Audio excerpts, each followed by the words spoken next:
안녕하세요. 오늘의 데일리 뉴스레터에 오신 것을 환영합니다.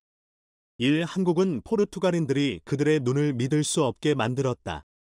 2. 더 이상 실수는 없었고 한국의 상대는 훨씬 뒤처져 있었다. 3. 삼성의 발전을 어떻게 막을 수 있을까? 한번 진실을 알아봅시다. 과천에 있는 한 주택단지. 네오 좁은 골목길 안으로 엄청난 크기의 대형 버스가 들어오더니 수십 명의 외국인들이 줄지어 내리기 시작합니다. 각종 카메라와 대형 촬영 장비들을 들고 내리는 그들은 갑자기 버스에서 내리다 말고 자기들끼리 다툼이 벌어진 듯 고함을 지르는데요. 그런데 바로 그 순간 버스 맞은편 주택에서 한 한국인 여성이 나오더니 이들에게 언짢은 목소리로 한마디를 건넵니다. 그녀의 말을 들은 외국인 일행들은 큰 충격을 받은 듯 서로의 얼굴을 쳐다보며 당황하고 마는데요. 과연 외국인 촬영팀과 한국인 여성에게는 무슨 일이 있었던 것일까요? 안녕하세요. 저는 포르투갈의 중견 방송사 직원으로 근무하고 있는 루시아라고 합니다. 저는 얼마 전 방송국 본사의 지시로 전혀 예상하지 않았던 한국의 과천이라는 도시로 출장을 발령받았는데요. 최근 포르투갈에서는 이상하게도 한국에서 만들어지는 콘텐츠들이 인기가 많아지게 되었고, 그래서 그런지 저희 방송국에서도 한국과 관련된 콘텐츠를 늘리라는 본사의 지침이 있었습니다. 결국 어느 날 저의 직속 감독님께서는 저희 촬영팀 전원이 방송국 최초로 한국 촬영을 담당하게 되었다는 청천벽력과도 같은 회의 내용을 전달하셨는데요. 촬영 주제도 정해지지 않았지만 방송국 내부에서는 시청률에 급급했던 것인지 일단은 현장 촬영팀만이라도 한국으로 하루빨리 떠나기를 바라셨고, 저와 감독님을 포함한 총 20명의 인원은 강제로 한국으로 가게 되었죠.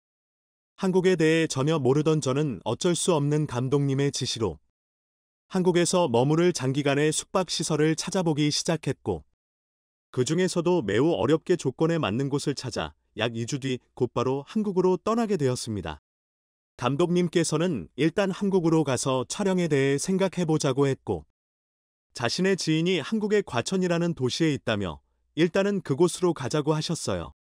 그런데 약 2주 뒤 처음 도착한 한국의 공항에서 저희 촬영팀은 큰 실수를 저지르고 말았는데요.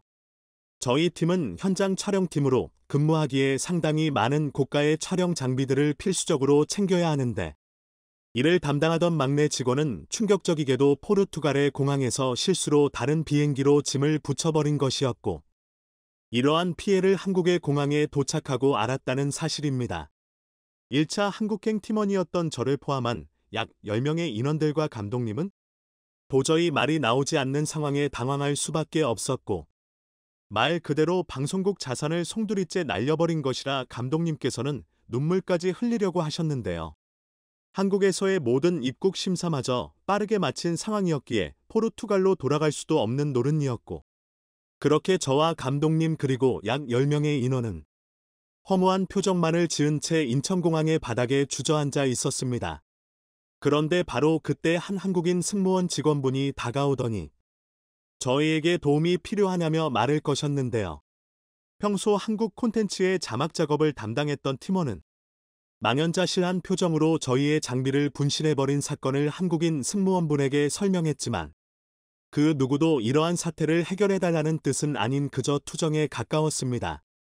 그런데 놀랍게도 한국인 직원분은 저희의 출발지였던 포르투갈 공항의 위치와 시간을 물어보시더니 약 10분 정도만 기다리면 짐의 행방을 알 수 있을 것 같다는 충격적인 말을 하셨는데요.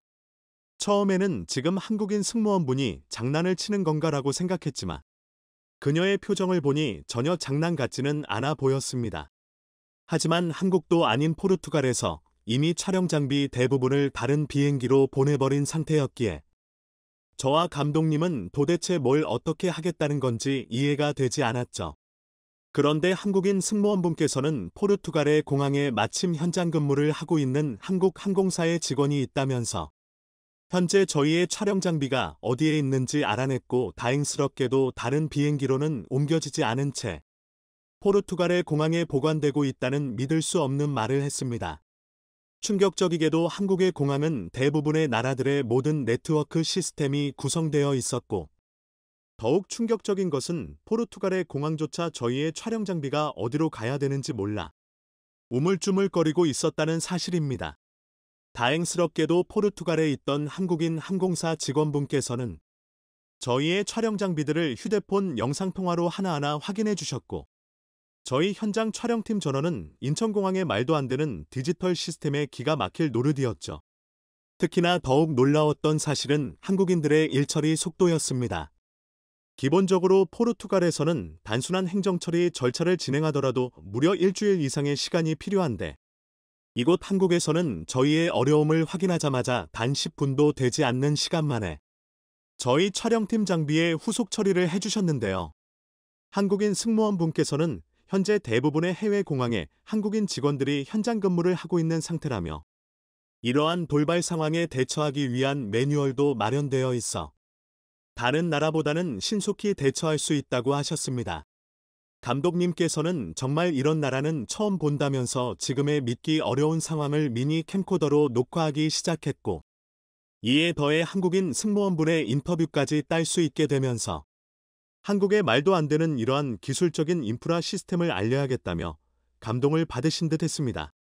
그런데 더욱 충격적인 사실은 포르투갈에서 한국으로 오는 바로 다음 비행기로 저희의 짐이 도착하기로 했다는 사실이며, 심지어 한국인 승무원분께서는 저희의 후발 대원들이 온다는 것을 알자 그때까지 인천공항에 보관하고 있겠다며 안전한 보관 시스템까지 사용할 수 있게 해주셨어요.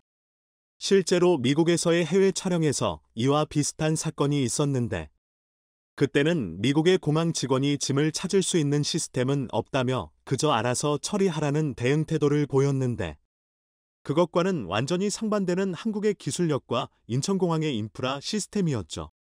감독님께서는 인천공항 네트워크 기술 덕분에 수억 원에 달하는 촬영 장비를 지킬 수 있었다면서 한국이 이런 선진국인 줄 몰랐다고 하셨고, 이제부터는 한국에서 보이는 모든 것을 캠코더로 녹화하겠다면서 한국이라는 나라 자체를 알려야겠다고 하셨습니다.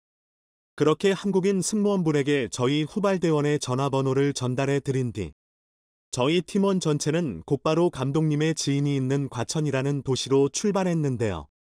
그런데 매우 놀라운 사실은 공항에서 도시로 이동하는데 고작 지하철만 타면 된다는 사실이었습니다. 한국의 지인분과 전화통화를 마친 감독님께서는 한국은 공항과 지하철이 연결되어 있다면서 충격적인 말을 이어나가셨고, 저와 팀원들은 환호성을 질렀는데요. 실제로 다른 나라들에서 해외 촬영이 있었던 경우 이미 긴 비행시간으로 녹초가 되어 있음에도 공항에서의 교통 인프라가 너무 부실해서 공항 내부에서 노숙으로 잠을 자고 출발할 때도 많았는데, 한국에서는 이럴 필요 자체가 없었습니다. 심지어 공항과 연결되어 있는 한국의 지하철은 동시에 기차 터미널까지 같이 이용할 수 있는 시스템으로 만들어져 있었고, 난생 처음 보는 편리한 교통 시스템에 감독님께서는 연신 감탄사를 뿜어내시며 촬영하기 바쁘셨죠.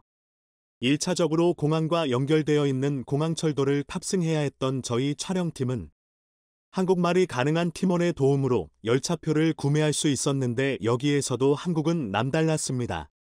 제일 선진국이라고 알려진 미국에서도 수십 명의 사람들이 한 번에 표를 뽑으면 오류가 발생해서 기계가 먹통이 되는데, 한국은 충격적이게도 키오스크 형태로 기차표를 편리하게 구매할 수 있었고 그 어떠한 오류도 발생하지 않았습니다. 더욱 신기했던 것은 기차표를 결제하는데 현금이 전혀 필요가 없고 신용카드로 전부 결제가 가능했다는 사실인데요.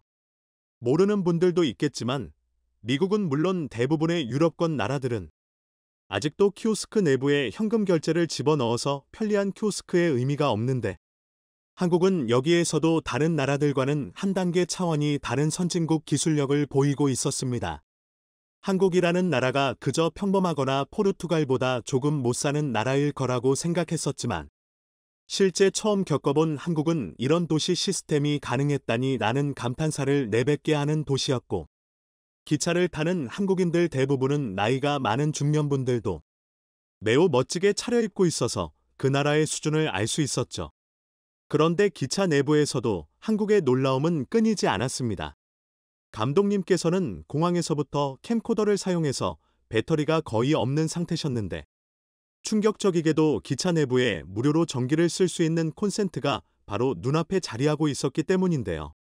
하지만 이미 미국에서 기차를 탔다가 돈을 내지 않고 콘센트를 사용해서 벌금을 낸 적이 있던 감독님은 마침 앞에 앉아있던 한국인분에게 기차 콘센트를 써도 돈을 내지 않는 것이냐고 물어보았고, 한국인분은 다소 당황한 표정을 짓더니 자신도 콘센트를 이용해 노트북을 쓰고 있는 자연스러운 모습을 보여주셨습니다. 놀랍게도 한국은 이러한 기차 내부에 제공되는 전기를 사용하는 것에 전혀 돈을 내지 않는 신기한 나라였는데요.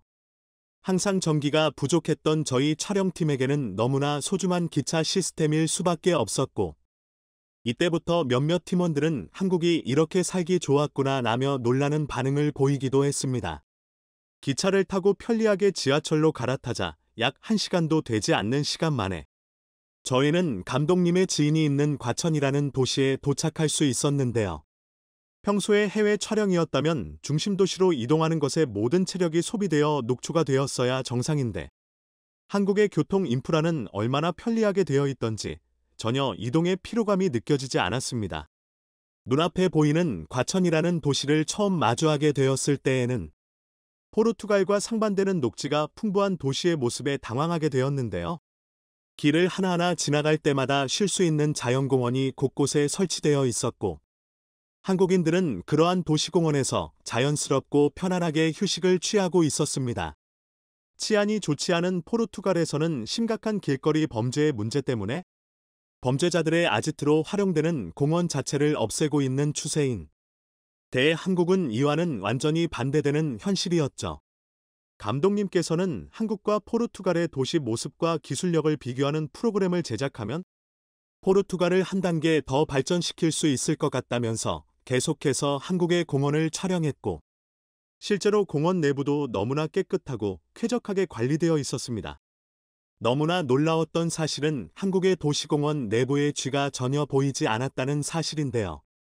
포르투갈에서는 공원을 제일 처음 떠올렸을 때 수십 마리의 쥐들이 공원을 돌아다니는 끔찍한 모습이 떠오르는데, 어째서인지 한국의 공원과 도시 길거리에서는 쥐의 형체조차 볼 수 없었습니다. 감독님께서는 그만큼 한국이 도시의 외관과 청결함을 수준급으로 관리하고 있는 증거라며 놀라워하셨고, 직장만 아니었다면 한국에 와서 살고 싶을 정도라며 한국에 완전히 빠지셨죠. 일단은 6개월 동안 머무를 호텔로 향하는 것이 급선무였기에 호텔 예약 담당이었던 저는 곧바로 휴대폰을 켜고 예약했던 숙소의 지도를 살펴보았고, 약 20분 뒤 저희 촬영팀 전원은 숙소 앞에 도착할 수 있었습니다. 그런데 숙소 앞에 도착한 순간 저뿐만 아니라 팀원들 전체는 서로의 얼굴을 마주보며 당황할 수밖에 없었는데요. 감독님께서는 지금 이곳이 예약한 호텔이 맞냐며 화를 내시기까지 했고, 저는 연거푸 예약 메일을 살펴봤지만 이곳이 틀림없었습니다. 당황스럽게도 그곳에는 호텔이 아닌 나무로 지어진 주택이 자리 잡고 있을 뿐이었고, 전혀 호텔처럼 느껴지지 않았는데요. 그런데 그 순간 나무집 내부에서 한 젊은 한국인 여성분이 나오시더니 저의 이름을 부르시고는 이곳으로 예약한 성함이 맞다면서 뜬금없이 안으로 들어오라는 말씀을 하셨습니다. 그런데 나무집의 내부로 들어간 순간 감독님은 헉하는 소리와 함께 캠코더를 꺼내 드셨고, 저와 팀원들도 굉장히 당황할 수밖에 없었는데요. 그곳에는 볼품없어 보이던 외관과 달리 대리석으로 만들어진 실내 수영장은 물론 돌을 깎아 만든 쉼터까지 있었고, 이러한 나무와 돌의 자재들에서 고급스러움이 느껴졌기 때문입니다. 당황한 저희의 모습을 보신 나무집 주인 여성분은 이곳은 한국에서 한옥으로 불리는 전통 한옥 호텔이라며 일반적인 호텔과는 전혀 다르지만 이곳이 장기간 머물기에는 더 좋을 것이라며 한옥 호텔 내부를 안내해 주셨는데요. 그런데 바로 그때 한국말을 할 줄 알던 팀원은 이게 그 유명한 한옥이냐면서 한옥이 한국의 매력을 그대로 느낄 수 있는 일종의 문화재와 다름없다는 설명을 하기 시작했습니다. 실제로 한옥 호텔 내부는 저희 촬영팀이 미국에서 머물렀던 비즈니스 호텔보다 더욱 좋은 시설과 환경을 가지고 있었는데요. 나무와 대리석으로 만들어진 로비에는 나무 기둥과 목재, 한국의 전통 창호를 이용한 품격 있는 모습이 보였고, 은은하게 풍겨져 오는 한옥의 향기는 그야말로 마음이 편안해지기까지 했습니다. 그런데 한옥 호텔의 내부는 더욱더 놀라웠는데요. 침대가 있는 내부로 들어가는 순간 따뜻한 온기가 발을 타고 올라왔고, 눈앞에는 은은한 햇살이 쏟아지는 한국의 전통적인 멋이 어우러진 침실이 있었습니다.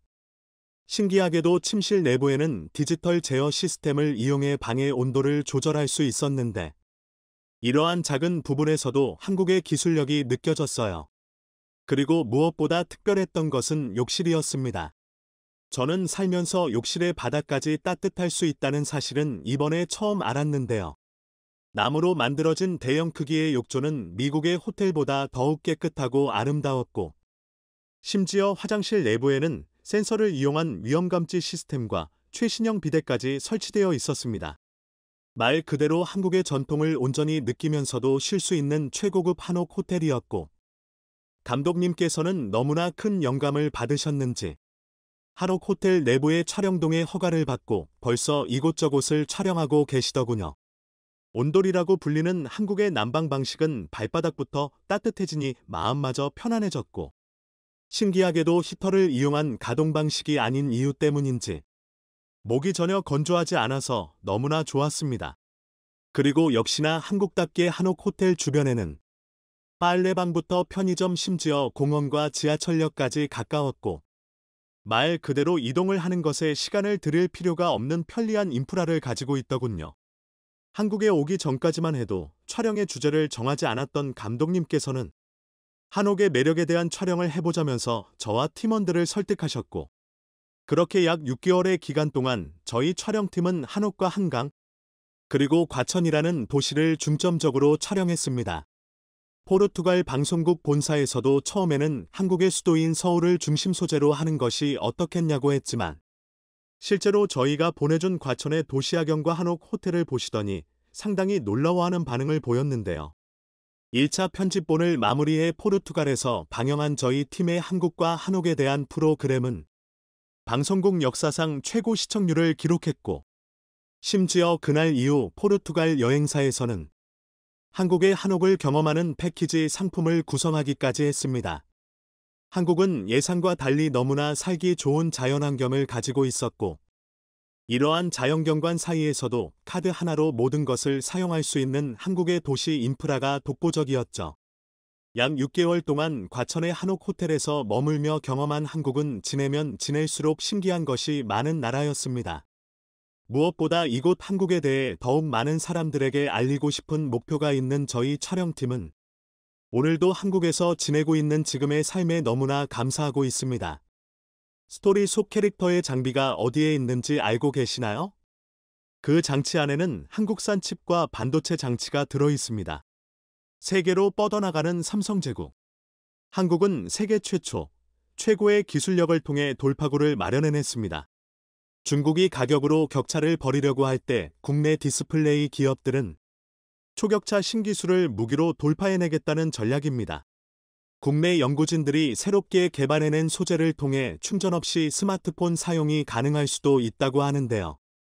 뿐만 아니라 메타버스를 구축하는데 필수적인 웨어러블 디바이스 분야를 선도할 절대 깨지지 않는 디스플레이를 개발하는데 성공해 전 세계 IT 업계가 대한민국을 주목하고 있습니다.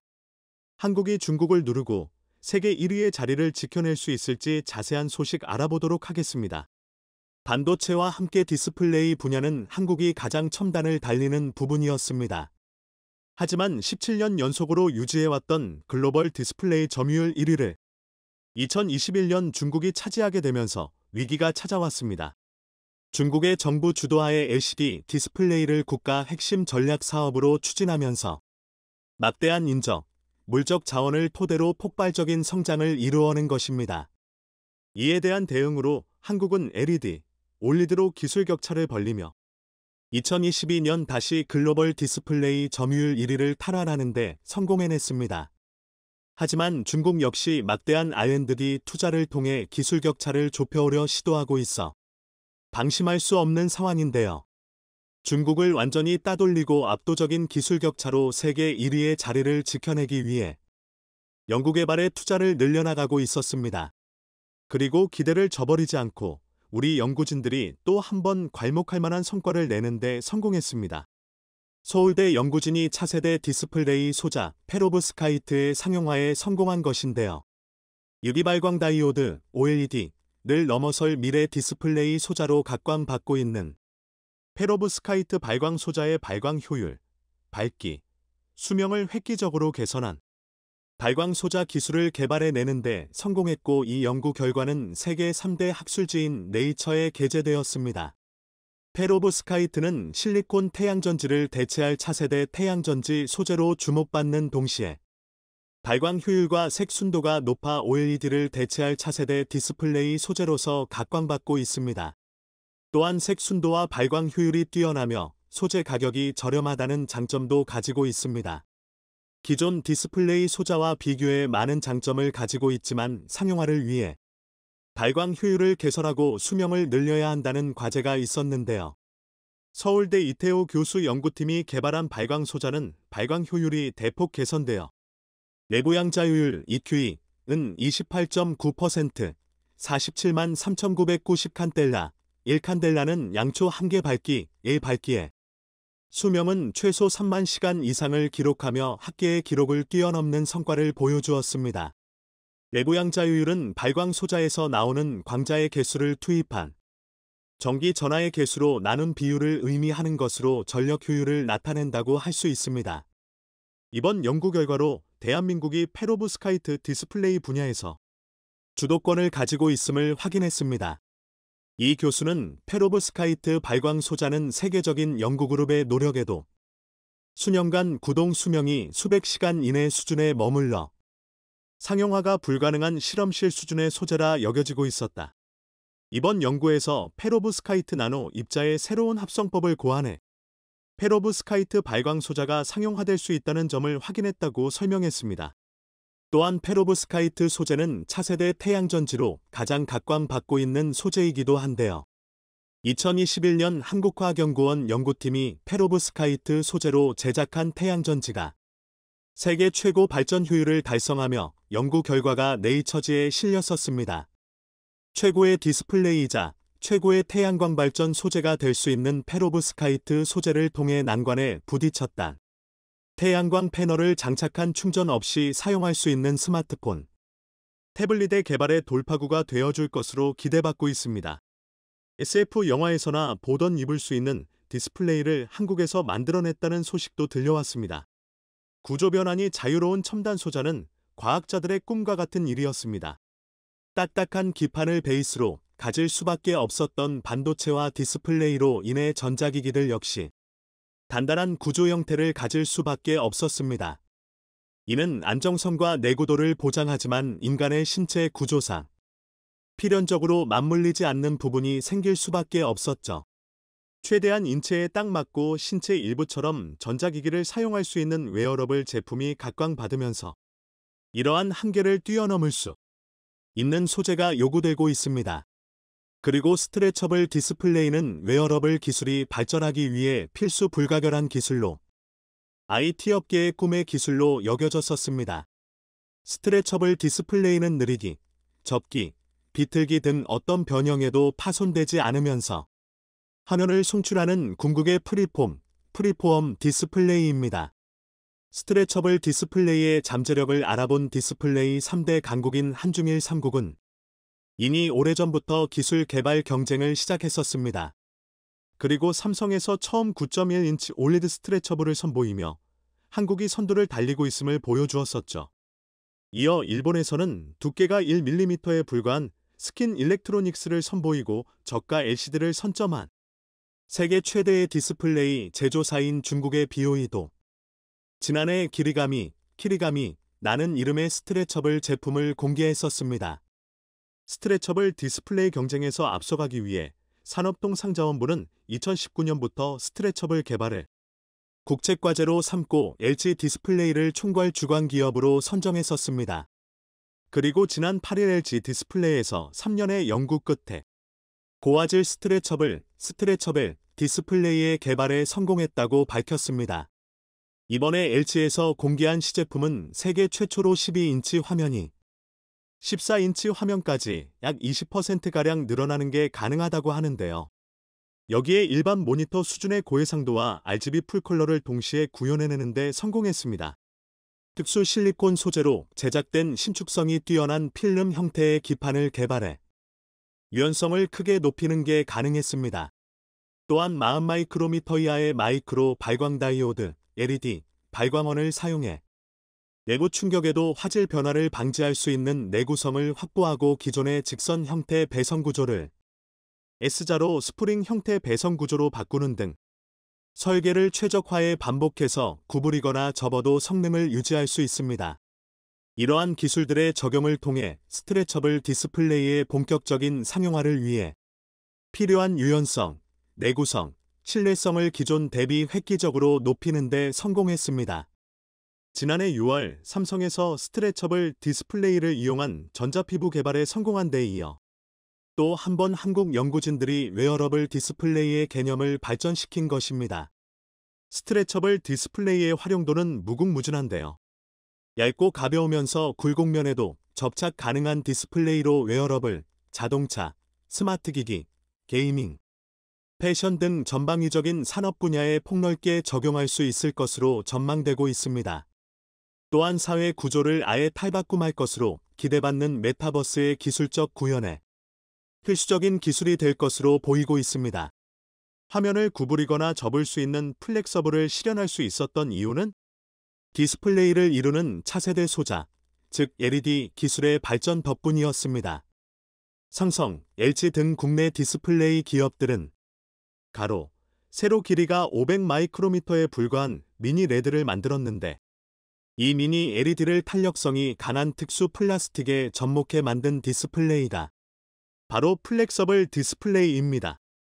삼성에서 최초로 폴드 스마트폰 시리즈에 적용하며 세계 스마트폰 시장에 큰 충격을 주었었던 플렉서블 디스플레이보다 스트레처블 디스플레이가 더 발전한 형태라고 할 수 있습니다.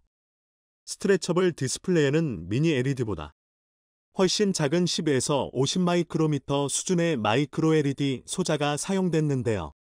LG와 삼성 모두 마이크로 LED를 사용한 프리미엄 TV 모델을 출시할 예정입니다. 이를 통해 마이크로 LED의 수요를 늘리고 단가를 낮추어 상용화까지 이루어낼 계획인데요. 마이크로 LED 시장은 매년 200%가 넘는 성장세를 보여주며 현재 시장 규모가 5,400만 달러, 약 744억 원에 불과하지만 오는 2026년 45억 달러, 약 6조 2037억 원까지 확대될 것으로 전망되고 있습니다. 한국 디스플레이 산업이 기술 선도를 통해 앞서 나가고 있지만 해결해야 할 과제들이 곳곳에 산재해 있습니다. 반도체 산업보다는 나은 형편이지만 디스플레이 산업 역시 핵심 소재의 상당 부분을 수입에 의존하고 있다는 문제점을 안고 있습니다. LCD는 그렇다고 쳐도 한국에서 세계 최초로 상용화하고 90% 이상의 점유율을 보여주는 올리드 부분에서도 핵심 소재와 핵심 공정에 속하는 주요 장비, 부품들을 외산에 의존하고 있었습니다. 올리드 소재 주요 원천 기술을 미국과 일본, 독일이 선점하고 있었습니다. 하지만 국내 기업들의 기술 개발, M&A를 통해 OLED 소재, 부품의 국산화율을 끌어올리고 있는데요. 국산화율을 높이기 위해서는 뚝심 있게 개발을 진행할 소재 기업의 의지와 전방 기업의 지원, 정부의 국책 지원 모두가 필요한 상황입니다. 2000년대 초반까지만 해도 세계 디스플레이 시장은 일본에서 주도하고 있었는데요. 후발주자였던 삼성이 최초로 OLED 개발에 성공하면서 디스플레이 시장의 왕좌를 차지하게 됐습니다. 당시 일본 전문가들은 OLED 상용화는 물구나무 서서 후지산을 오르기보다 어렵다고 말했었지만 삼성이 성공한 것입니다. 이후 최초의 플렉서블 OLED 기술도 한국에서 개발해내고 이번 기술적인 성과들을 통해 한국이 여전히 앞서 나가고 있다는 것을 증명해냈습니다. 중국이 무시무시한 양적 공세로 한국을 따라잡으려 애쓰고 있습니다. 중국의 규모의 경제에서 나오는 생산량과 가격 경쟁력은 우습게 볼 수 없습니다. 하지만 조선업에서도 그랬듯이 한국은 언제나 한 발 먼저 앞서 나가며 중국이 넘을 수 없는 격차를 보여주고 있습니다. 다른 나라의 기술을 베껴와 물량 공세로 밀어붙이는 중국의 전략이 가장 최첨단일 것을 요구받는 IT 업계에서는 먹히지는 않는 것 같습니다. 앞으로도 지속적인 연구와 투자를 통해 1위의 자리를 지켜낼 수 있기를 바랍니다. 미국의 반도체 지원법이 통과되면서 미국 기업 및 해외 기업들이 속속 미국 내 투자를 약속하자 반도체에 대한 모든 것을 움켜쥔 듯이 고무되어 떠들고 있지만 그것은 거대한 착각에 지나지 않는다고 뉴욕타임스 NYT는 예측했습니다. 뉴욕타임스 NYT는 돈만 쏟아 붓는다고 해서 원하는 일이 성사되지 않는다고 하면서 반도체 지원법이 겉으로 보기에는 대단한 것처럼 보이지만 실제는 미국의 대규모 반도체 옥성 투자 정책에도 불구하고 공급량 해소의 근본적인 원인은 해결된 상태가 아니기 때문에 여전히 한계가 있다는 것입니다.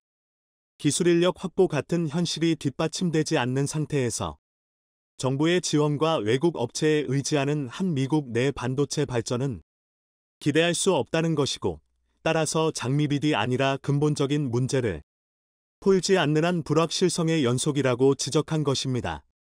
미 반도체 산업협회 SIA에 따르면 미 전역에서 35개 이상의 미국 및 해외 반도체 기업이 미국 내에서 반도체를 생산하겠다며 2천억 달러, 약 252조 6천억 원 투자를 약속한 것은 제2차 세계대전 이후 최대 규모 제조업 투자라고 NYT는 보도했습니다.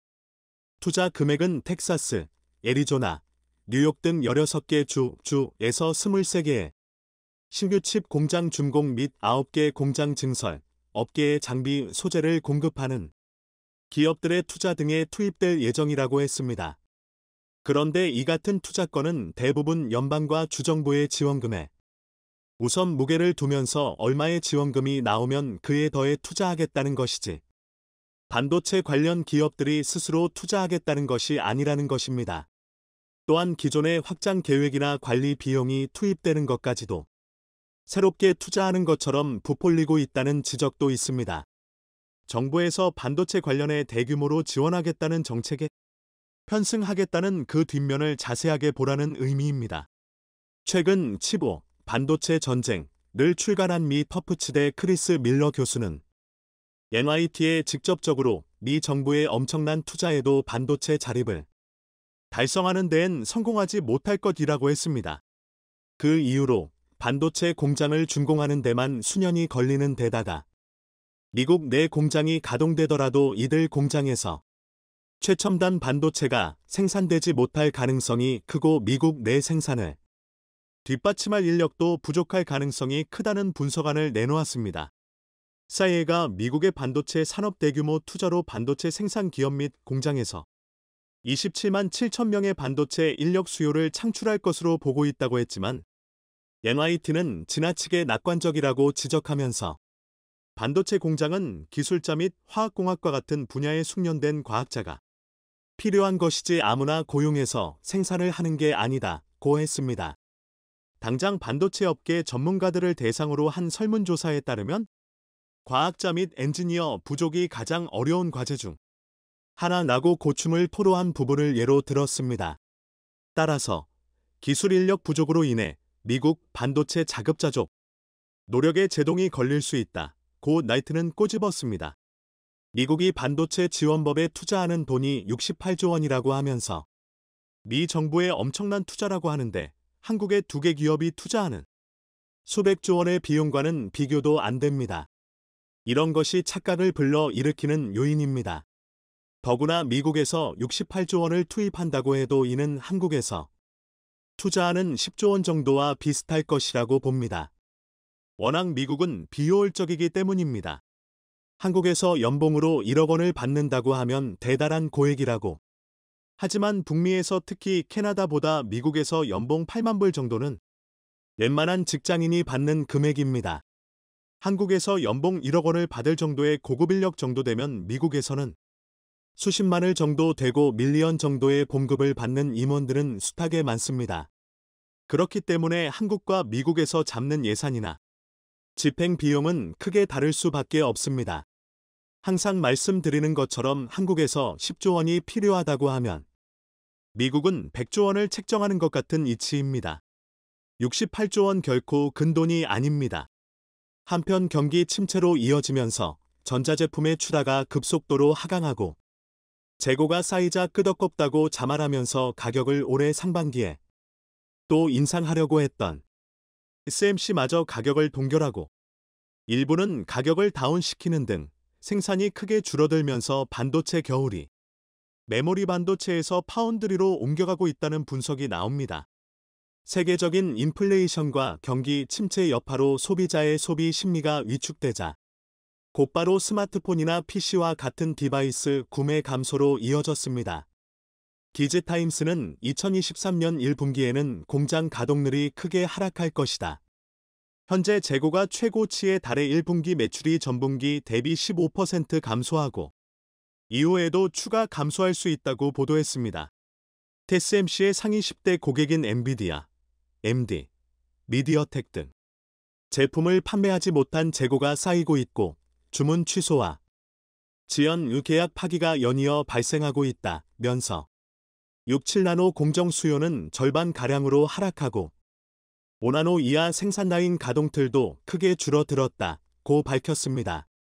따라서 올해 2분기에도 저점 회복은 어려울 것으로 보인다는 것이 시장 전문가들의 예측입니다. TSMC는 수요가 크게 줄며 매출이 줄자 그에 대한 타겟책으로 주요 팹리스들에게 또다시 가격을 인상하고자 했습니다. 지난해 9월 맥루머스, 나인투맥 등 외신은 TSMC가 2021, 2022년에 이어 2023년 파운드리 가격을 또 올리려고 한다는 당시 보도 내용에 따르면 TSMC는 저가격의 애플과 엔비디아의 5-6% 정도 인상된 가격을 적용하고자 시도했지만 애플은 삼성전자의 가격을 들어 즉각 반발하면서 TSMC는 결국 가격을 올리지 못했습니다. 그런 TSMC 대응에 비해 삼성전자는 당분간 파운드리 가격을 조정할 계획이 없다고 밝혔습니다. 강문수 삼성전자 파운드리 사업부 부사장은 지난달 28일 실적 발표 컨퍼런스콜에서 삼성 파운드리는 견조한 수요가 지속하고 있다고 하면서 향후 증장기 시장, 글로벌 거래 수요 등을 다각적으로 분석해 대응하겠다라고 했습니다. 그런 반도체 업계의 현황이나 반도체 매출의 급감에도 불구하고 삼성전자는 생산을 줄이거나 구조 조정도 없이 최첨단 반도체 생산 기술인 3나노미터 공정 안정화의 속도를 내고 있는 모습입니다. 히 EUV, 극자외선, 노광 장비의 수를 비약적으로 높일 열쇠 중 하나로 언급되는 핵심 장비 펠리클, 펠리켈, 이 올해부터 삼성전자 최신 공정의 테스트로 적용되면서 TSMC와의 경쟁 구도에서 우위를 차지할 수 있을 것이라는 전망이 나옵니다. 29일 반도체 업계에 따르면 그동안 투과율 90%를 뛰어넘어 경이적인 94%를 목표로 연구개발에 투자해온 SNS텍은 현재 목표치에 거의 근접한 상황으로 올해 상반기부터 삼성전자의 요구 사양을 맞출 수 있다는 것이 거의 확실시 되고 있는 것으로 알려지고 있습니다. 회사 내부 사정의 밝은 관계자는 펠리를 양산을 위한 공장 설립이 거의 마무리 단계이며 장비 발주가 시작된 것으로 알고 있다고 했습니다.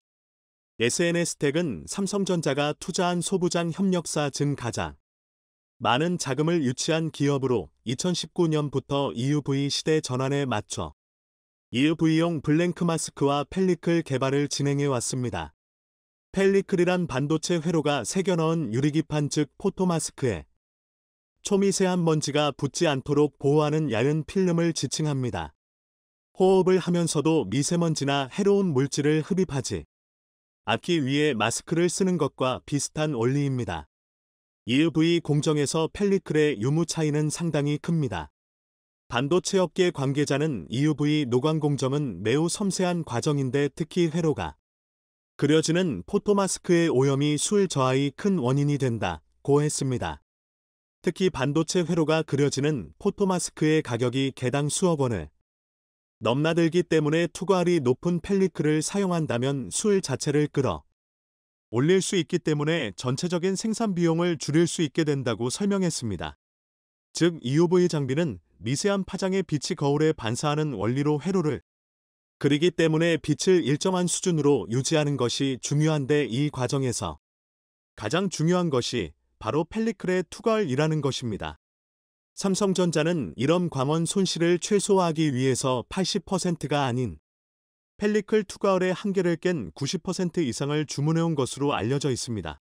반도체 업계 한 관계자는 현재 투과율 90% 이상의 펠리클은 아직 어떤 반도체 기업도 도입하지 못하고 있다고 했습니다. TSMC도 낮은 생산성을 감수하면서 어쩔 수 없이 80%대의 투과율을 가진 펠리클을 사용하고 있다며 삼성전자의 협력사가 투과율 90% 이상의 펠리클을 적용할 경우 TSMC와의 경쟁에서 더욱 유리한 고지를 점할 수 있을 것이라고 전망하고 있습니다. 좋은 하루 보내시기 바랍니다. 감사합니다.